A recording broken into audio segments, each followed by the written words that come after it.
अस्सलाम वालेकुम। Stock exchange और फॉरेक्स को लेके मैं आपसे डिस्कशन करना चाहता हूँ। स्टॉक एक्सचेंज की बात करें तो हम आपसे fundamentals, technicals, market news share कर रहे होते हैं। अच्छा, यहाँ पे अगर आप एक इन्वेस्टर हैं तो फिर तो आप स्टॉक एक्सचेंज में सक्सेसफुल हो सकते हैं, बट अगर आप ट्रेडर हैं तो आपको प्रॉब्लम्स हो सकती हैं। वो कैसे, मैं आपको बता देना चाहता हूँ कि बाज़ औक़ात ऐसे सर्कमस्टांसेस होते हैं कि यहाँ पे फिर ना तो टेक्निकल्स काम करते हैं ना फंडामेंटल्स काम करते हैं। आप कहेंगे ये क्या बात हुई कि अगर मार्केट में फंडामेंटल्स और टेक्निकल्स ही नहीं काम करेंगे तो फिर मार्केट में कैसे काम कर सकते हैं।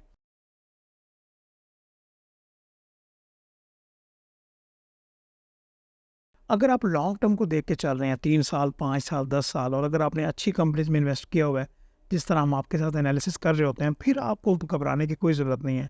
बट परेशानी वहाँ पे आती है, जब मार्केट में न्यूज़ सर्कुलेट करती हैं और न्यूज़ पर्टिकुलर कंपनी के लिए या उस सेक्टर के लिए नेगेटिव होती हैं, तो फिर अगर आप डेली बेसिस पे ट्रेडर हैं या वीकली बेसिस पे ट्रेडिंग करते हैं, तो फिर आपके लिए प्रॉब्लम होती है क्योंकि आप अपना कैपिटल डूबता हुआ देख रहे होते हैं।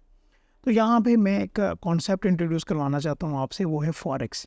कि आप जहाँ पे मिसाल के तौर पे आपकी 1 लाख रुपए की इन्वेस्टमेंट है या 10,000 की है, या जितनी भी इन्वेस्टमेंट है, आप उसको डाइवर्सिफाई करें। क्या मतलब? आप 65 टू 70% स्टॉक्स में लेके जाएँ और स्टॉक्स में भी आगे डाइवर्सिफाई करें। इसमें आप देखें म्यूचुअल फंड्स में इन्वेस्ट करें जो अच्छे हैं, देन एक्सचेंज ट्रेडेड फंड्स में इन्वेस्ट करें जो कि इंडेक्स को ट्रैक कर रहे हैं। इसके अलावा फिर स्टॉक्स और अच्छी कंपनीज में इन्वेस्ट करें, फिर आपको इन मार्केट न्यूज़ से कोई फ़र्क नहीं पड़ेगा। लॉन्ग टर्म में आपको बेनिफिट ही होना है। बट यहाँ पे जो 30% जो आपकी अमाउंट रह गई है, उसको आप फॉरेक्स में लेके जा सकते हैं। और यहाँ पे जो आपके कंसर्न्स हैं, मैं उनको भी ज़रूर एड्रेस करूँगा। पहले आप ये समझ लें कि फॉरेक्स में क्यों कह रहा हूँ। जब आपने ट्रेडिंग ही करना है, तो फिर स्टॉक एक्सचेंज से बेहतर एक फॉरेक्स है। वो क्यों?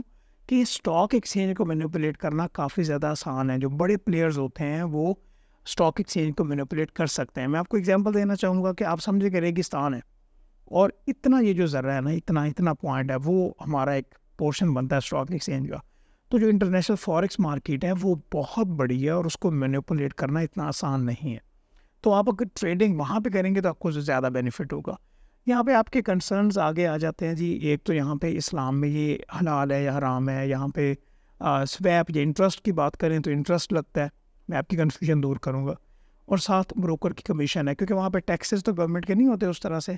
अगर आप लोकल ऑप्शंस की तरफ जाना चाहेंगे तो ऑब्वियसली वहाँ पे टैक्सेस होंगे, बट इंटरनेशनल ब्रोकर्स, जिस तरह हम डिफरेंट एप्लीकेशंस देखते हैं, तो वहाँ पे आप देखेंगे कि एक जब आप बाय सेल करते हैं, तो एक तो जो ब्रोकर है उसकी कमीशन होती है जिसको स्प्रेड कहते हैं, और दूसरा इंटरेस्ट की बात आ जाती है। क्लियर कर देना चाहता हूँ मैं यहाँ पे, जिस तरह से इंटरनेशनल सिचुएशन चल रही है, उसमें inflation, interest rate, geopolitical situation, Wars वगैरह चल रही हैं, तो इससे मार्केट काफ़ी ज़्यादा वॉलेटाइल हुई है। जापान को देख लें आप, यूएसए को देख लें, तो यहाँ पे एक अपॉर्चुनिटी बनती है कि यहाँ से एक बेनिफिट लिया जाए।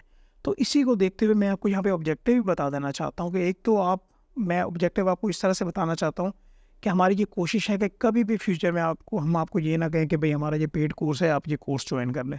ठीक है, कभी भी नहीं कहेंगे।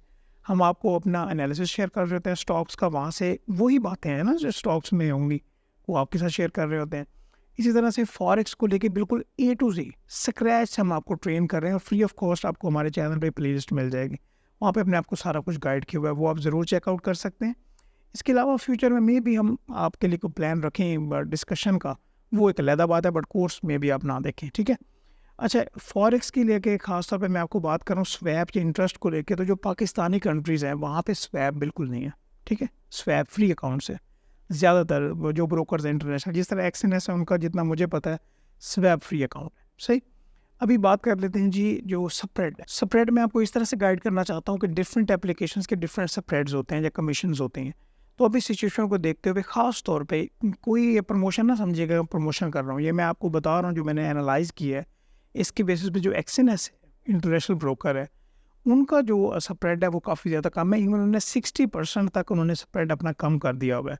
तो जो हमें फीडबैक आ रहा है उसकी बेसिस पे मैं आपको बता रहा हूँ।